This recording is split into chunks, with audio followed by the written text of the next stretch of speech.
इस समय बड़ी संख्या में सड़कों का भी और पुल पुलिया की स्वीकृति हुई और विधायक लोग जहाँ जहाँ और मांग किए हैं वहाँ भी मैंने देने की घोषणा की है। स्वामी आत्मानंद अंग्रेजी स्कूल के बारे में बड़ी डिमांड सब जगह, जहाँ भी जा रहा हूँ ज़रूर स्वामी आत्मानंद अंग्रेजी स्कूल की मांग हो रही है। अभी तक के 171 स्कूल हमारे संचालित हैं और मांग को देख के प्रत्येक क्लास में 40 की जगह 50 सीट करने की मैंने पहले घोषणा की और 50 और स्वामी आत्मानंद अंग्रेजी स्कूल खोलने की हमने घोषणा की है। तो हमारी कोशिश है कि उसकी गुणवत्ता भी कायम रहे, इंफ्रास्ट्रक्चर बढ़िया से बने और लोगों को उसका लाभ मिले।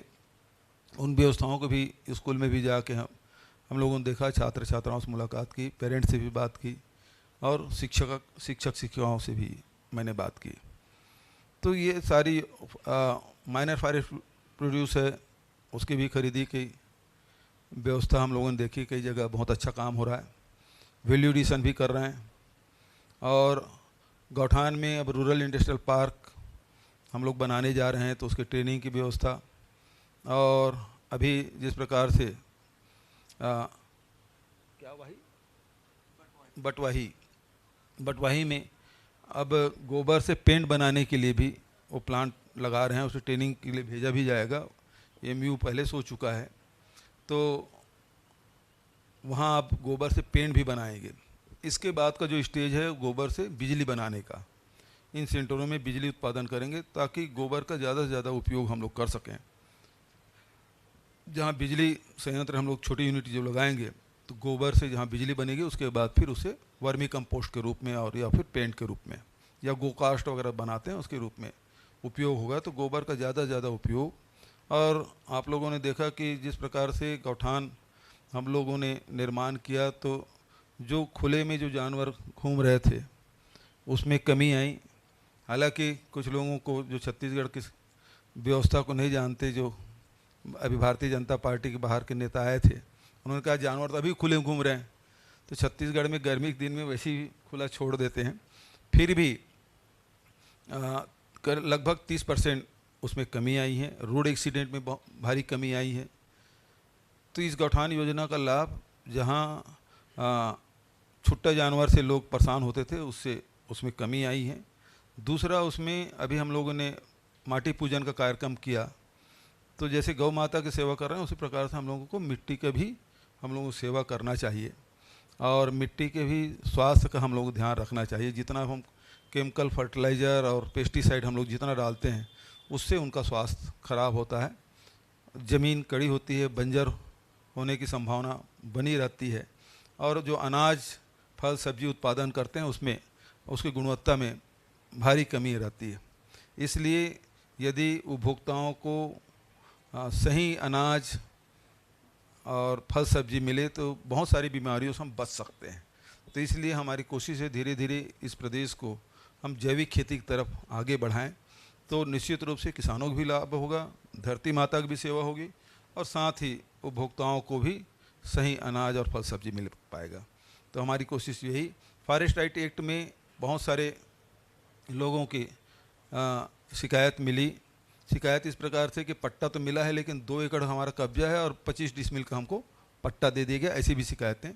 बहुत सारे जो गैर आदिवासी हैं, जो जिनका 13 दिसंबर 2005 के पहले कब्जा है और 3 पीढ़ी से रह रहे हैं, उनका पट्टा नहीं बन रहा है। तो मैंने अधिकारियों को सभी जिलों में निर्देश दिया है कि इसे जो फॉरेस्ट राइट एक्ट के जो प्रावधान हैं उसके तहत उनको मिलना ही चाहिए, चाहे आदिवासी हो चाहे गैर आदिवासी हो। उनका भी उतना ही अधिकार है जितना दूसरों का है। तो इसलिए उस अधिकार से वंचित न हो, इसकी भी समीक्षा हम लोगों ने की है।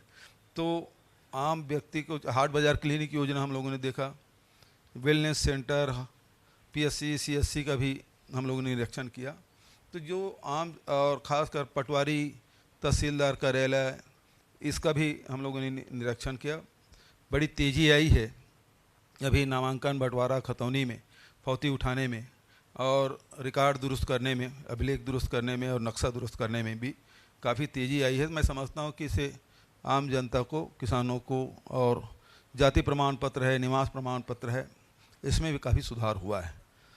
तो लगातार हमारी कोशिश है कि आम जनता को किसी प्रकार की परेशानी न हो, इस बात को हम लोग ध्यान रख के इस यात्रा की। आप सब जानते हैं 2 साल कोरोना में बीता तो हम लोग अपने घरों में ही कैद थे, सीमित दायरे में भी आवागमन होता था। फिर भी हमारी सरकार ने कोरोना के साथ साथ और जो मूलभूत सुविधाएं हैं या शासन की योजनाएं हैं उसे आम जनता तक पहुंचाने में सफल रहे हैं। अब आप लोगों की तरफ से कोई सवाल? देखिए, छत्तीसगढ़ के हमारी जो संस्कृति है बहुत समृद्ध संस्कृति, हमारी परंपराएं बहुत उच्च रही है। छत्तीसगढ़ में देखने, समझने, सीखने की बहुत सारी चीज़ें हैं, लेकिन पिछले 15 वर्षों में आपने देखा इसको बिल्कुल ही पीछे धकेल दिया गया था। और छत्तीसगढ़ या तो नक्सलियों के नाम से जाना जाता था या खदान के नाम से जाना जाता था। ये तस्वीर बदलने की कोशिश हमारी सरकार के द्वारा की गई। आदिवासी संस्कृति आप देखेंगे सरगुजा से लेकर बस्तर तक के विभिन्न अंचलों में अलग अलग प्रकार की है, हम उसे उभारने की कोशिश की। हमारे राम वनगमन पर्यटन परिपथ है, कौन रोका था इनको? लेकिन हम लोगों ने बनाने की निर्णय किया। 2 जगह हम लोगों ने अभी लोकार्पित कर दिया है, चंदखुरी का भी और श्री नारायण का। आगे और 9 जगह हम लोग अभी हम लोग टारगेट में लिए हैं, उन सबको भी जैसे जैसे पूरा होगा उसको लोकार्पित करते जाएंगे। तो बौद्ध सर्किट, हमारे बहुत बड़ा बौद्ध परिसर है सिरपुर में, हम लोग उसको अभी जो खुदाई हो रही है 2000-2500 साल पुराने सब वस्तुएं मिल रही है। तो छत्तीसगढ़ के जो प्राचीन यदि देखें तो बहुत समृद्ध रहा है, तो हम लोग उसको ऊपर लाने की कोशिश कर रहे हैं।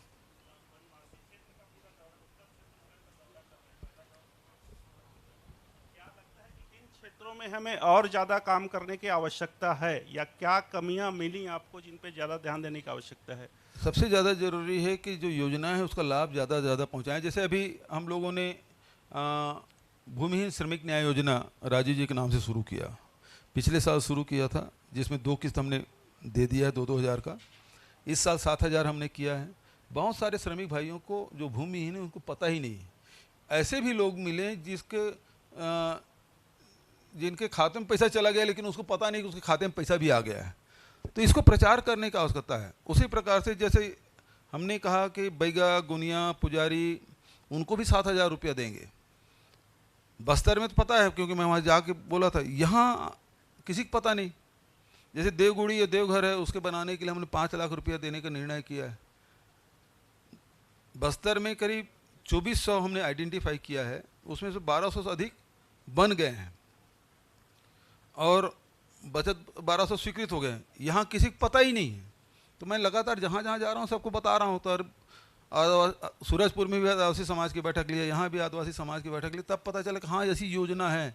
तो हम इन योजनाओं को नीचे तक पहुँचाएँ, लोगों को वो लाभ उठा सकें। हमारी योजनाओं का लाभ ज़्यादा से ज़्यादा, चाहे हाट बाजार क्लिनिक योजना है, चाहे वो लघु उपज संग्रहण के और वैल्यू एडिशन की योजना है। तो हम लोग लगातार लोगों के आय कैसे बढ़े, उसका जीवन स्तर में कैसे सुधार आए, शिक्षा, स्वास्थ्य, रोजगार, इसमें हम लोग लगातार फोकस कर रहे हैं। और हम चाहते हैं कि ये इन योजनाओं के बारे में प्रत्येक नागरिक को जानकारी हो ताकि उसका लाभ सब लोग ले सकें। अभी चुनाव के पहले भी आना है, तो क्या सोच के रखें कि जब दोबारा आएंगे तो क्या करना है? हम काम इतना कर लें जी कि अपने कार्यों के बदौलत हम वोट मांगे, और हमने किया भी है। राजीव गांधी किसान न्याय योजना, जब पूरे देश में अर्थव्यवस्था जीडीपी माइनस में चला गया था, माइनस ग्रोथ था, उसको भी जहाँ 7% था, -7%, हमारा छत्तीसगढ़ का 1.7 था, हमने रोकने में सफलता प्राप्त की।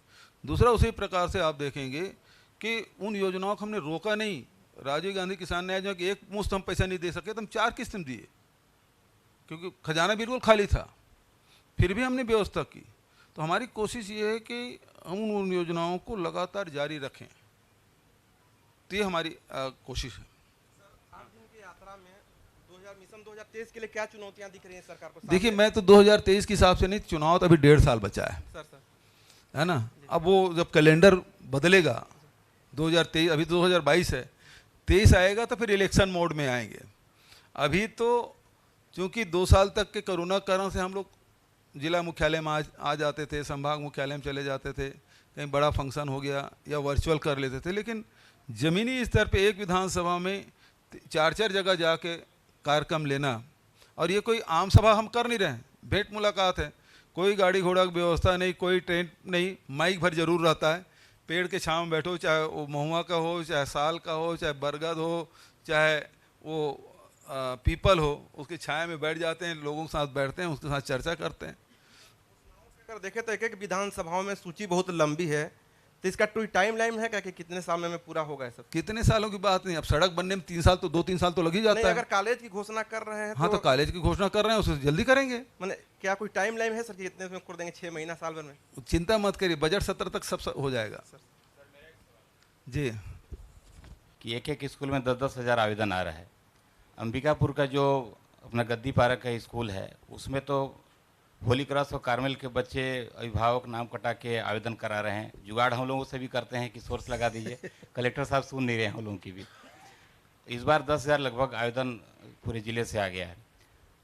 ऐसा हम अपने जो पुराने हायर सेकेंडरी स्कूल हैं शहर के आसपास हैं, उनको आत्मानंद की तरह क्यों नहीं बना पाते हैं, जबकि वहाँ हमारे जो टीचर हैं वो हाई क्वालिफाइड हैं, जो सबसे सर्वाधिक अंक प्राप्त करके चयन हुए हैं, लेकिन वो स्कूल स्मार्ट क्यों नहीं बन पाता? आत्मानंद जैसा बना, उसको भी हम बना सकते हैं। तो इस दिशा में आपकी कोई ये सवाल तब पैदा हुआ जब स्वामी आत्मानंद अंग्रेजी स्कूल खुले, तब तुलना हो रही है।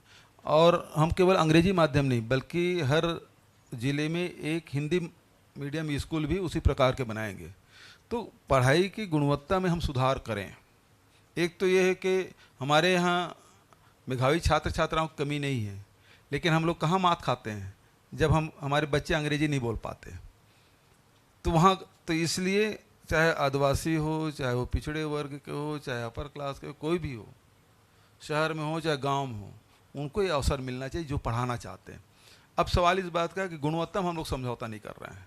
इसी कारण से आप भी अप्रोच लगा रहे हैं, ये विधायक लोग, मंत्री लोग अप्रोच लगा रहे हैं। मैं आज तक एक भी अप्रोच नहीं लगाया हूँ कि इसमें कोई कलेक्टर नहीं बोल सकता कि मैंने फ़ोन करके कहा कि भी इसके बच्चे को एडमिशन दिला दो। तो ये मेंटेन करके रखना ज़रूरी है कि यदि हम लोग अप्रोच करके यदि बच्चों के, टीचर के, स्टाफ के यदि हम लोग लगाना शुरू किए तो फिर गुणवत्ता में फिर समझौता हो जाएगा। इसलिए सीट भी हम लोग 50 से अधिक नहीं कर रहे हैं। दूसरा ये है कि टीचर जैसे उपलब्ध होते जाएंगे वैसे ही हम लोग स्कूल बढ़ाते जा रहे हैं। दूसरे स्कूलों को भी हम लोग इसी प्रकार से करना चाहते हैं ताकि स्कूल बहुत अच्छा रहेगा तो हमारे अच्छे छात्र छात्राएं निकलेंगे, हमारे अच्छे नागरिक बनेंगे। हमारी कोशिश शिक्षा पे ज़्यादा जोर है। धन्यवाद। इधर छत्तीसगढ़ को दिखते थे, ये हम लोग कब उम्मीद करें एक साथ आप लोग मुस्कुराते हुए नजर आएंगे? बिल्कुल, हम लोग जब भी मिलते मुस्कुरा के मिलते हैं। सर, एक सीएम साहब, एक सवाल मेरा था। जी। केंद्र सरकार ने लगभग 23-24 ट्रेनें छत्तीसगढ़ की बंद कर दी। हमारे अंबिकापुर से जाने वाली ट्रेनें भी बंद हैं। 14 तारीख को रेल मंत्री आ रहे हैं। जब मुख्यमंत्री सरकार की तरफ से और संगठन की ओर से रेल सुविधाओं को लेकर जो ट्रेन जो बंद हो गई है उसको लेकर क्या रुख रहेगा सर? देखिए, एक चीज़ है कि आपको याद होगा कि 2014 के पहले भारतीय जनता पार्टी कोल स्कीम का आरोप लगाए थे। 1,87,000 करोड़ का कोल स्कीम हो गया, हम पूरा बदल देंगे और टेंडर करेंगे जिससे लाभ होगा। और स्कीम में तो कोई फंसा नहीं, एक चपरासी तक के उसको सज़ा नहीं हुई है, लेकिन हल्ला कांग्रेस को पूरे देश भर में बदनाम कर दिया गया। जब ये आए सत्ता में तो इनने हमें कोल नीति बनाई, आक्शन किया, राज्यों का आक्शन में जब नहीं हुआ तो राज्यों का आवंटित करना शुरू किया। आज कोयला ढुलाई के लिए सैकड़ों ट्रेनें रद्द कर दी गई, हमारी छत्तीसगढ़ के भी ट्रेनें बंद हुई है। देश में कभी ऐसा नहीं हुआ था कि गुड्स ट्रांसपोर्टिंग के लिए पैसेंजर ट्रेन बंद किया जाए, लेकिन ये पहली बार, इतिहास में पहली बार हो रहा है। ये करने के पीछे क्या उद्देश्य है? एक तात्कालिक कारण वो कोयला बता रहे हैं, लेकिन दूरगामी ये है कि ये ऐसे ट्रेन जो घाटे में है सबको बंद करेंगे, जबकि सरकार की जिम्मेदारी है, क्योंकि ट्रेन तो भारत सरकार ही चलाती, राज्य सरकार ही चलाती नहीं। ये घाटे वाले जितने भी रूट है उसको बंद करेंगे। और निजी हाथों में भी सौंपेंगे। ये लगा रहे हैं, इसलिए वे रेल का विस्तार नहीं कर पा रहे हैं। नागपुर हाल्ट को लेकर के वो बार बार जमीन हम लोग दिए हैं तो उसको कौन से बना लिए हैं? जितनी ज़मीन हम लोग उपलब्ध कराए हैं, मेरे साथ एसीएस साहब बैठे हैं, कितनी बैठकें हुई है, हम लोग ज़मीन उपलब्ध कराए, बना कौन से लिए हैं? 1 मिनट के लिए। दूसरी बात यह है कि आज पूरे देश में जो पावर सेक्टर है उसको छोड़ दें तो कोयले की आपूर्ति नहीं हो रही, दूसरे सेक्टर में भी कोयले की आवश्यकता पड़ती है, उसको तो दे नहीं रहे हैं। अब स्थिति ये है कि जो पावर सेक्टर है उसके लिए भी कोयला उपलब्ध नहीं करा पा रहे हैं। देश में जितना कोयला है उसका ये लोग खनन नहीं कर पाए। दूसरा भी स्थिति ये है कि 3,000-4,000 में मिलने वाले कोयला विदेश से अब 15 से 20,000 रुपया में ला रहे हैं। एक बड़ा स्कीम ये दिखाई पड़ता है कि यहाँ इस प्रकार से इन लोगों की योजना बनाई और कोल उत्पादन किए नहीं, और उत्पादन नहीं करने के बाद विदेश से कोयला ला रहे हैं। ये पैसा जाएगा किसके खाते में? और सभी राज्यों को बाध्य कर रहे हैं कि आपको जो महंगा कोयला है विदेश से आ रहा है उसमें आपको अनिवार्य रूप से मिलाना है। किसी 20% कर रहे हैं, किसी 15% कर रहे हैं, किसी 10% कर रहे हैं। तो ये बड़ा कोल स्कीम दिखाई पड़ता है मुझे। और ट्रेनें बंद है, मैं रेल मंत्री से भी बात किया कि भैया मार्च में आप 10 ट्रेन बंद किए थे, फिर अप्रैल में 23 ट्रेन बंद कर दिए, और हमारे यहाँ इस प्रकार से करेंगे तो ठीक नहीं। शादी ब्याह का सीज़न है, छुट्टियों का सीज़न है, सब अपने परिवार के साथ आना जाना चाहते हैं और सबसे सस्ता यातायात की व्यवस्था है, उसको भी आप बाधित करेंगे तो ठीक नहीं है। ये बात तो मैंने टेलीफोन भी की, पत्र भी लिखा। आप दादा सवाल करें। इस पे राहत देने के लिए राज्य सरकार क्या करने जा रही है? धन्यवाद। देखिए, महंगाई बढ़ाने का काम तो केंद्र सरकार कर रही है। पेट्रोल हो, डीजल हो, गैस हो, वो सारी चीज़ वहीं से कंट्रोल होना है, चाहे सीमेंट हो, छड़ हो, सबके उससे प्रभावित हो रहा है। अब आप पेट्रोल डीजल के भाव बढ़ाएंगे तो ट्रांसपोर्टेशन बढ़ेगा, तो आप मकान बनाने से लेकर आपके घरेलू उपभोग की जितनी भी वस्तुएं हैं उसकी कीमतें बढ़ेगी। तेल हो, दाल हो, मसाले हो, अनाज हो, सबकी कीमत बढ़ाना है। तो भारत सरकार ये कहती है कि कीमत वो बढ़ाए, और हमको कहते हैं कि आप वेट कम कर दीजिए। तो सबसे पहले सेस कम करें और सेंट्रल एक्साइज वहीं से कम कर देना भाई। आप यदि आम जनता को राहत देना चाहते हैं, सेंट्रल एक्साइज तो आपके पास है, उसमें कम आप कम करने का फैसला कर दे तो हमारा तो वैसे ही कम हो जाएगा। तो हमने देखिए, अब हमारे तरफ प्रयास क्या है, वो महंगाई बढ़ा रहे हैं, हम लोगों का आय बढ़ा रहे हैं। चाहे किसान हो, चाहे वो मजदूर हो, चाहे जंगल में रहने वाले लोग हों, चाहे गौठान गोबर बेच के भी लोगों के आय में वृद्धि हो रही है, डेयरी में वृद्धि हो रही है। तो हम तो लोगों का आय बढ़ाने में लगे हुए हैं ताकि ये जो महंगाई की जो मार पड़ रही है उससे थोड़ी सी राहत मिले। सर, आखिरी सवाल कोई कर? ये इरिगेशन की बात करें, पेयजल की बात करें या फिर औद्योगिक की अभी बात तो करें?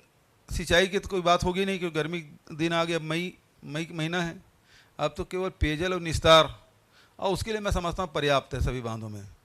सर, कोल ब्लॉक के लिए हसदेव जंगल को काटने की अनुमति सरकार ने दे दी, ग्रामीण विरोध कर रहे हैं, पर्यावरण के साथ बहुत बड़ा खिलवाड़ किया जा रहा है। तो भैया देश को तय करना होगा यार। सर, राज्य सरकार की सुनो भी भाई, देश को तय करना पड़ेगा कि उसको बिजली चाहिए कि नहीं चाहिए। और ये आवंटन है भारत सरकार करती है, राज्य सरकार कोयला खदान के आवंटन नहीं करती। वन पर्यावरण विभाग भारत सरकार के पास है, हम लोग तो केवल रिपोर्ट भेजते हैं। बचत काम तो वो है, हमारा बीच का काम है कि भैया उधर से अनुमति आए, इसको करो, नहीं करो तो उधर से बत्ती पड़ती है कि आप ये काम नहीं कर रहे हो। तो भाई देश को तय करना पड़ेगा, कोयला चाहिए कि नहीं चाहिए, बिजली चाहिए कि नहीं चाहिए। तो एक बात है कि जो हमारे खनिज है उसका दोहन ठीक ढंग से होना चाहिए।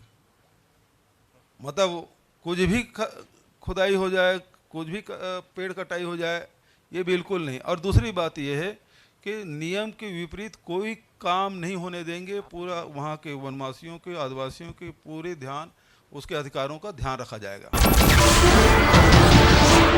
नमस्कार, मैं हूं मानक गुप्ता। अगर आपको हमारा ये वीडियो पसंद आया हो तो इसे लाइक और शेयर जरूर करें, और हाँ, हमें सब्सक्राइब और फॉलो करना ना भूलें ताकि आप देश और दुनिया की कोई खबर मिस ना करें।